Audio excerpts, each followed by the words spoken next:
Students, कैसे हो आप। आज हम भारतीय इतिहास को जानने के जो पुरातात्विक स्रोत हैं उनके बारे में पढ़ेंगे। पुरातात्विक का मतलब है किसी खुदाई के दौरान जो अवशेष हमें प्राप्त हुए हैं उनसे संबंध में, या किसी अभिलेखों के माध्यम से जो अवशेष हमें प्राप्त हुए हैं उनके संदर्भ में आज हम चर्चा करेंगे। तो देखो, भारतीय इतिहास को जानने में ये जो स्रोत हैं इनका विशेष योगदान है।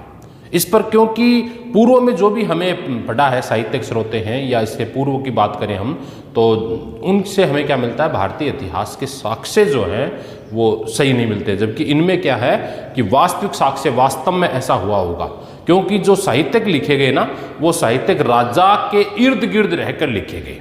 राजा के आसपास में राजा जो चाहता था वो लिखा गया। लेकिन ये जो साहित्य है, ये वस्तु स्थिति, जो वास्तविक जो स्थिति उस दौरान, वहाँ के उस दौरान की समाज की क्या स्थिति थी, इनका अंकन इसमें मिलता है। तो देखो, इसमें बात करते हैं हम सबसे पहले साहित्यिक स्रोतों की। तो साहित्यिक स्रोत हैं जो इतिहास के जानने के जो पुरातात्विक स्रोत है, प्राचीन भारतीय इतिहास को जानने में पुरातात्विक स्रोतों का विशेष योगदान है, या यूँ कहें महत्वपूर्ण योगदान है। क्यों है भाई? क्योंकि इसमें हमें प्रत्यक्ष या उस समय की जो वास्तविक स्थिति है उसका वर्णन मिलता है।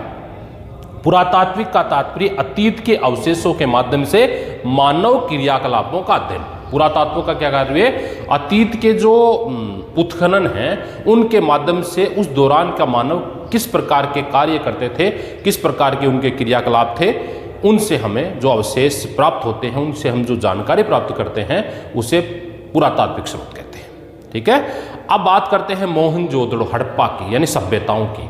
तो मोहनजोदड़ो है, हड़प्पा है, कालीबंगा है, चुनूदड़ो है, आहड़ की सभ्यताएं हैं। इन सभ्यताओं में जो उत्खनन किया गया, इनका उत्खनन के दौरान जो अवशेष मिले, उन अवशेषों के माध्यम से उस समय की हम सामाजिक स्थिति, उस समय की राजनीतिक स्थिति, उस समय की धार्मिक स्थिति, उस समय की सांस्कृतिक स्थिति, सभी प्रकार का वर्णन करेंगे उसमें। ठीक है। अब देखो, ये जो स्रोत हैं, कौन से स्रोत? पुरातात्विक स्रोत। पुरातात्विक स्रोतों को हम 5 भागों में बांट सकते हैं। पुरातात्विक स्रोतों को हम कितने भागों में बांट सकते हैं? स्मारक और भवन, यहाँ और लिखना है भी, स्मारक और भवन। तो 5 भागों में पुरातात्विक स्रोतों को हम बांट सकते हैं कि ये 5 भाग हैं। कौन कौन से? नंबर 1 देखो, उत्खनन से प्राप्त पुरावशेष, दूसरा है अभिलेख, तीसरा है सिक्के और मुद्राएं, चौथा है मूर्तियां और शैलचित्र, और कलाकृतियां, अन्य कलाकृतियां, और स्मारक और भवन। इनसे हम क्या मिलते हैं? इतिहास को समझने में सहायता मिलती है, या इतिहास को जानने के ये प्रमुख स्रोत हैं। अब नंबर 1 हम पढ़ेंगे उत्खनन से प्राप्त अवशेष। सबसे पहले हम क्या पढ़ेंगे? उत्खनन का मतलब है किसी जगह की खुदाई करने से जो हमें अवशेष प्राप्त होते हैं, है ना। जैसे मान लो किसी जमीन में पूर्व समय की कोई संस्कृति दब चुकी है, और उस संस्कृति का जब हम उत्खनन करते हैं, उनकी जब खुदाई करते हैं, तो खुदाई के दौरान जो अवशेष मिलते हैं, उन अवशेषों के आधार पर हम इतिहास को कैसे जान सकते हैं। जैसे मान लो इतिहास हमने खुदाई की, अब खुदाई के दौरान हमें जो कुछ बर्तन मिले, कुछ औजार मिले, कुछ सिक्के मिले, कुछ मूर्तियां मिली, ये तो है नहीं कि वहां एक समाज बसा हुआ है, मतलब पूरी की पूरी सभ्यता किसी कारण से समाप्त हो चुकी है, किसी सभ्यता है पूरी विलुप्त हो चुकी है। तो उस दौरान की विषय वस्तु का हम अध्ययन करेंगे, तो वहाँ के हमें जैसे कोई मूर्ति मिली, कोई सिक्के मिले, कोई मुद्राएं मिली, कोई स्मारक मिला, कोई अभिलेख मिले, ये तो मिलेंगे वहाँ खुदाई के दौरान। तो उनके आधार पर हम भारतीय इतिहास को आंकलित करते हैं। तो सबसे पहले हम बात करेंगे उत्खनन, यानी खुदाई के दौरान प्राप्त अवशेष। तो उत्खननों की बात करें हम, तो इसमें किस समय की जानकारी मिलती है? उत्खनन में पाषाणकालीन संस्कृति की। किसकी जानकारी मिलती है भाई? पाषाणकालीन संस्कृति, यानी उस दौरान जो हमें मिले हैं वो औजार कैसे थे? पत्थर के औजार थे, है ना। पत्थर के औजार थे, जिस दौरान जैसे मिट्टी के औजार थे। तो पाषाणकालीन संस्कृति की जानकारी हमें किससे मिलती है? उत्खनन से प्राप्त पुरावशेषों से मिलती है। प्रश्न आता है, पाषाणकालीन संस्कृति की जानकारी हमें किस प्रकार के स्रोतों से मिलती है? तो पाषाणकालीन संस्कृति की जानकारी हमें किससे मिलती है? उत्खनन से प्राप्त पुरावशेषों से हमें पाषाणकालीन संस्कृति की जानकारी प्राप्त होती है। इसमें देखो, प्राप्त मर्दभांड, औजार, और मर्दभांड क्या है? मिट्टी के बने हुए बर्तन, और औजार कि पत्थर के बने हुए औजार। तो पत्थर के बने हुए औजार के आसपास की जो भी चीजें हमें मिलेंगी उसे हम कौन सी संस्कृति कहेंगे? पाषाणकालीन संस्कृति कहेंगे। और इतिहासकारों ने ये जो मृदभांड संस्कृति है, इसको मृदभांड संस्कृति को 4 भाग, तो विद्वानों ने इस मृदभांड संस्कृति को कितने भागों में बांटा है भाई?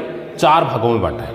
ठीक है, पहली है गेरुए, गेहूं जैसे रंग की, है ना, गेहूं जैसे रंग के मृदभांड मिले हैं, गेरुए रंग की संस्कृति या मृदभांड युक्त संस्कृति। ठीक है, गेहूं जैसे रंग के मटके मिले हैं, या खाना बनाने से संबंध में है, खाना खाने के संबंध में जो भी हमें बर्तन मिले हैं उसे मृदभांड संस्कृति कौन से कहेंगे? गेहूं रंग की।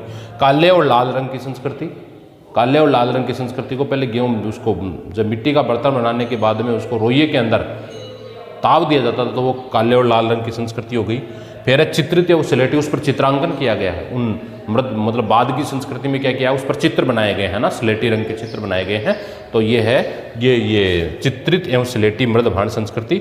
और उत्तरी काली सबसे चमकीले पत्थर, ये चमकीले वो मिले हैं बर्तन, चमकीले मृदभांड मिले हैं, मिट्टी के बर्तन मिले हैं।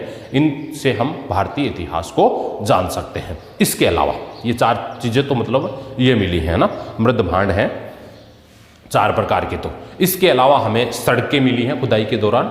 अब सड़कों से हम उस समय के इतिहास की जानकारी प्राप्त कर लेते हैं। सड़कें कैसी बनी हुई है, मान लो एक तो फूटी हुई सड़क है, इसका मतलब कोई गांव की सड़क होगी, है ना। एक अच्छी सड़क है, नेशनल हाईवे जैसी सुंदर सड़क है, बढ़िया सड़क बनी हुई है। अब सड़क का भी वहाँ की संस्कृति की बात करें तो सड़कें उस टाइम समकोण पर काटती थी। किस पर काटती थी भाई? समकोण पर काटती थी। सड़क के दोनों ओर नालियां बनी हुई थी, मतलब सड़क टूटे नहीं, है ना। सड़क के दोनों ओर नालियां बनी हुई थी और नालियों में बांस का प्रयोग किया हुआ है। और नालियों में इसके अलावा पंपिंग सिस्टम लगा हुआ था, मतलब पहले बड़ा बना दिया नाली को, फिर उससे में जो कचरा गाद नीचे जम जाता था, आगे उसको और छोटा बना दिया जाता। इस प्रकार लास्ट में पहुँचते पहुँचते पानी साफ हो जाता था। इस प्रकार की नालियाँ बनाई हुई थी। ठीक है, नालियों के बाद में बात करें तो वहाँ के जो भवन मिले, जो मकान मिले खुदाई के दौरान, उनका जो दरवाजा है वो सड़क की तरफ न खुलकर, मुख्य द्वार जो सड़क की तरफ न खुलकर गली की ओर खुलता है। इसका मतलब वो शहरी संस्कृति, आज के टाइम में जैसे प्लॉटिंग होती है ना, तो प्लॉटिंग संस्कृति एक तरह से ये मान सकते हैं। तो शहरी संस्कृति का आकलन हमें करवाते हैं वो। इसके अलावा वहाँ पर बहुत सारे सामूहिक चूल्हे मिले हैं, इसका मतलब वो संयुक्त परिवार की प्रथा थी। तो हम जो भी अवशेष हमें मिलते हैं, उन अवशेषों के आधार पर हम एक आकलन कर सकते हैं कि ऐसा हुआ होगा। ठीक है, सड़कें मिली हमें, इसके अलावा नालियाँ मिली हमें। नालियों के बाद में हम बात करें, कोई भवन मिले, तांबे और कांसे की सामग्री मिली, कोई औजार मिला, कोई आभूषण मिला। इन सब से हम भारतीय इतिहास को समझ सकते हैं या भारतीय इतिहास को जान सकते हैं। क्लियर? तो भारतीय इतिहास को जानने में उत्खनन से प्राप्त, उत्खनन मतलब खुदाई से प्राप्त जो अवशेष हैं वो सबसे पहले तो मृदभांड है।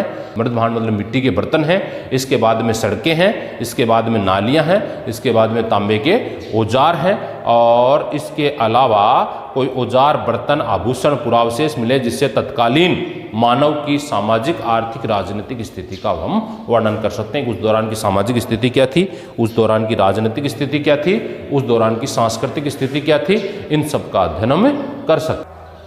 इतिहास को जानने का जो दूसरा स्रोत है वो है अभिलेख, है ना। अभिलेख का मतलब है रिकॉर्ड। किस पर लिखा हुआ?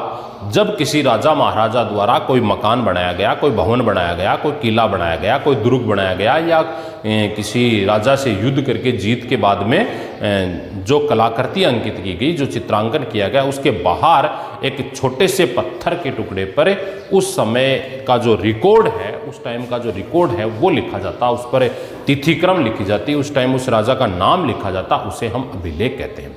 और सबसे सटीक साक्ष्य है भारतीय इतिहास को जानने में अभिलेख। अभिलेखों पर देखो मुख्य चीज़ क्या होती है, सबसे पहले ये अभिलेख हैं वो किसके द्वारा बनाया गया, इन ये जो कार्य किसके द्वारा समर्पित किया गया। नंबर 2, उसमें तिथि, उसमें राजा का व्यवहार, और राजा ने किस युद्ध की जीत के बाद में इस भवन का निर्माण किया। तो ये सब हम किस में मिलते हैं? अभिलेखों के माध्यम। तो अभिलेख भी भारतीय इतिहास को जानने के साक्ष्य के रूप में काम में लिए जाते हैं। तो देखो अभिलेखों में, भारतीय पुरास्रोतों में अभिलेखों का स्थान सर्वाधिक महत्वपूर्ण है। क्यों है भाई?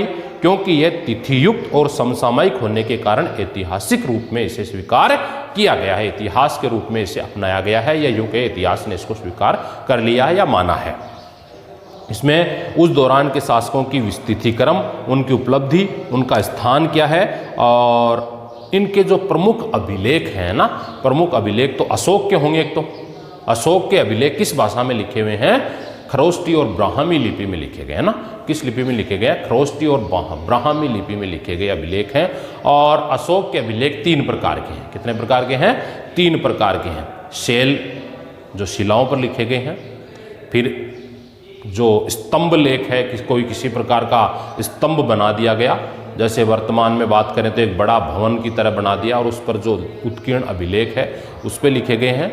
और इसके अलावा गुहा अभिलेख, गुहा मतलब है कि उस समय राजा महाराजा जो थे वो एक स्थान से दूसरे स्थान पर, या यूँ कहें ब्रह्मचर्य का पालन करने के लिए चले जाते थे, तो उनके साथ कुछ लोग और चले जाते थे ब्रह्मचर्य के पालन के लिए, तो उनके द्वारा गुफा में रहकर अपने जीवन की ई लीला को समाप्त करना, त्याग देना, स्वर्ग की प्राप्ति के लिए जो रास्ता अपनाया जाता था। तो उस दौरान जो गुफाओं में जब रहते थे, उन गुफाओं पर जो लेख लिखे गए ना, उन लेखों के माध्यम से भी, उन गुफाओं का जब हम भ्रमण करते हैं या उनकी खुदाई करते हैं या उनके अवशेषों को हम जानते हैं, तो उस दौरान उस समय उन अभिलेखों के संदर्भ में भी हमें जानकारी मिलती है। उन अभिलेखों से भी हम इस बात का पता लगा सकते हैं कि अभिलेख किस साक्ष्य के रूप में हैं। इसके अलावा देखो, अशोक का अभिलेखों में तो 3 प्रकार के अभिलेख हो गए। पहली बात तो अशोक के अभिलेख जो हैं वो किस भाषा में हैं, किस लिपि में है? खरोष्टी और ब्राह्मी दोनों लिपियों में, जो दाएं से बाएं लिखी जाती थी। ठीक है। इस अभिलेखों के अलावा इनमें 3 प्रकार के अभिलेख हैं। और इनके अलावा देखो, खारवेल का इसका जो हाथी गुफा अभिलेख सबसे इम्पोर्टेंट है। इसके गौतमीपुत्र सातकर्णी का नासिक अभिलेख, अलग अलग विद्वानों का प्रयाग प्रशस्ति जो है सबसे इम्पोर्टेंट है। प्रयाग प्रशस्ति में संपूर्ण इतिहास की जानकारी हमें मिलती है। इसके बाद यदि बात करें हम, तो स्तंभ लेखों में अशोक के अलावा चंद्र का मेहरौली स्तंभ लेख, स्कंदगुप्त का भीतरी स्तंभ लेख, समुद्रगुप्त का प्रयाग स्तंभ लेख, प्रयाग प्रशस्ति भी कह सकते हो इसे, सबसे इंपॉर्टेंट है ये। ताम्र लेखों से गुप्तों के इतिहास की जानकारी मिलती है। ताम्र लेख, तांबे पर लिखे गए लेख जो थे, उनसे गुप्त जो इतिहास है, गुप्त जो संस्कृति है, गुप्त काल जो है, गुप्त काल की सामाजिक स्थिति, राजनीतिक स्थिति, यानी ये जो अभिलेख है, इन अभिलेखों के माध्यम से उस जिस समय लिखे गए है ना, जिस राजा के संदर्भ में लिखे गए, उस राजा की सामाजिक स्थिति क्या थी, आर्थिक स्थिति क्या थी, उनका सामाजिक विस्तार क्या था, उनकी सीमाएं कितनी दूर तक फैली हुई थी, उनके व्यापारिक संबंध किस राज्य से थे, और व्यापारिक संबंधों की बात करें तो उनके तनावपूर्ण संबंध किन किन राज्यों से थे। इन सब का वर्णन हम भारतीय इतिहास को जानने की बात करें या भारतीय इतिहास में जो मिलते हैं वो हमें अभिलेखों के माध्यम से ही प्राप्त होते हैं। इसके अलावा यदि बात करें हम गुहालेखों में, तो कई मूर्तियों के शीर्ष पर अधोलिखित भाग में शासकों द्वारा कुछ लेख लिखे गए, जिसे मूर्ति लेख कहते हैं। प्रश्न आता है कई बार, ये मूर्ति लेख क्या कहते हैं? जो मूर्ति है उस मूर्ति के नीचे का जो भाग अधोलिखित, आगे का जो भाग है, उस पर राजा द्वारा कुछ लेख लिखा दिए गए, जैसे उसका नाम लिखा दिया गया, किस राजा के समय बनाई गई, तो उससे भी हमें वहाँ की सामाजिक स्थिति, जैसे मान लो वो मूर्ति किस देवता की है, तो उस देवता से हम ये आकलन कर सकते हैं, केवल अनुमान लगा सकते हैं कि उस समय के जो लोग थे वो किस देवी देवता को पूजते थे, किस किस कौन कौन से उनके देवी देवता सर्वश्रेष्ठ थे।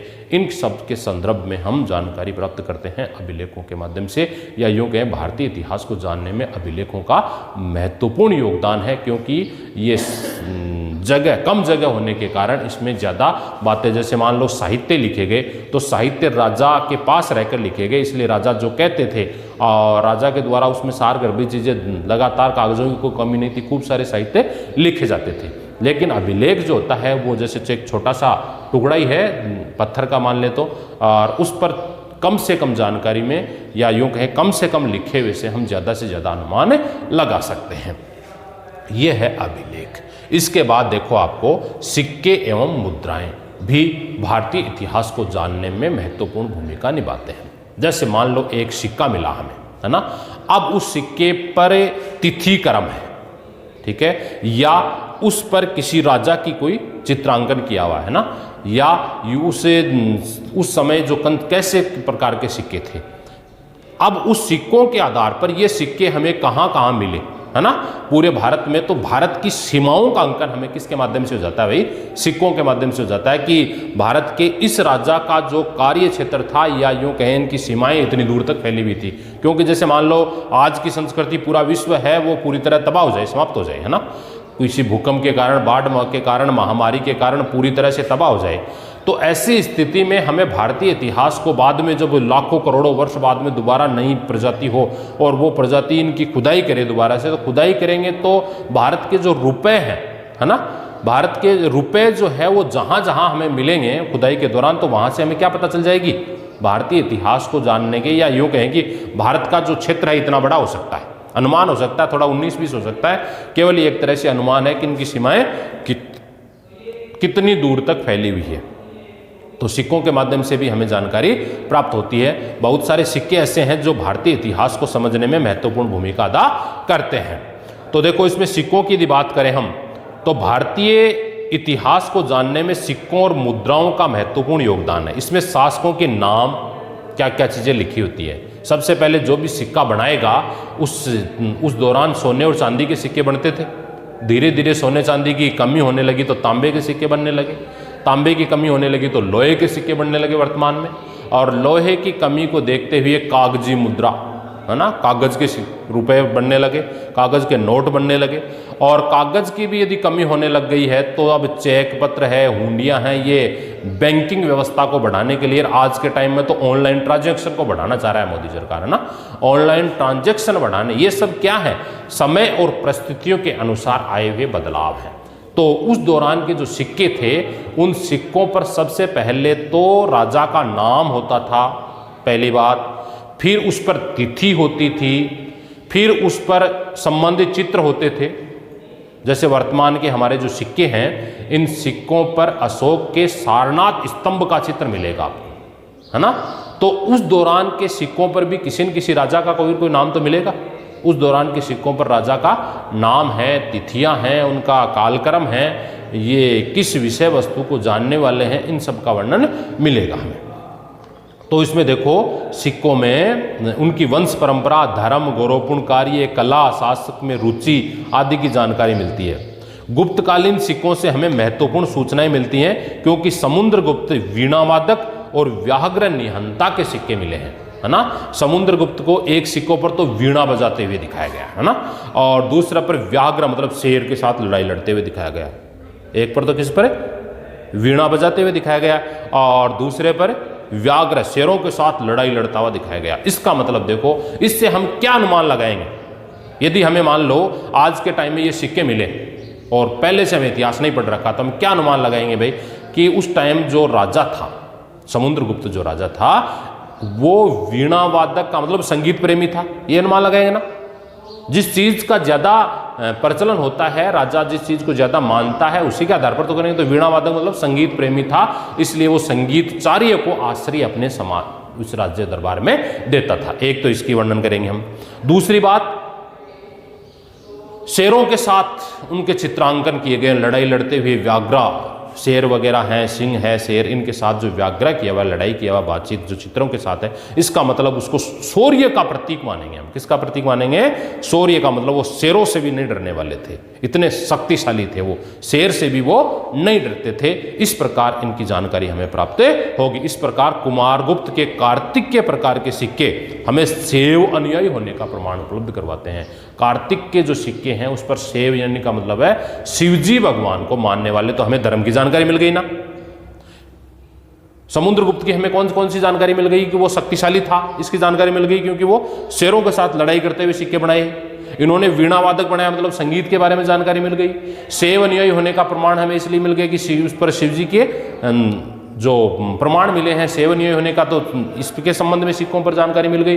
इस प्रकार हम ये कह सकते हैं कि सिक्कों से में शासकों के राज्य विस्तार, सिक्कों से हमें शासकों का क्या मिलता है भाई, राज्य विस्तार मिलता है। कैसे मिलता है राज्य विस्तार, कैसे पता चलता है कि उस समय के जो सिक्के हैं, जैसे मान लो समुद्रगुप्त का राज्य विस्तार हमें देखना है ना, तो समुद्रगुप्त में वीणा बजाते हुए जितने सिक्के हमें जिस जिस क्षेत्र में मिलेंगे, इसका मतलब है इतना क्षेत्र क्या है, समुद्रगुप्त का है।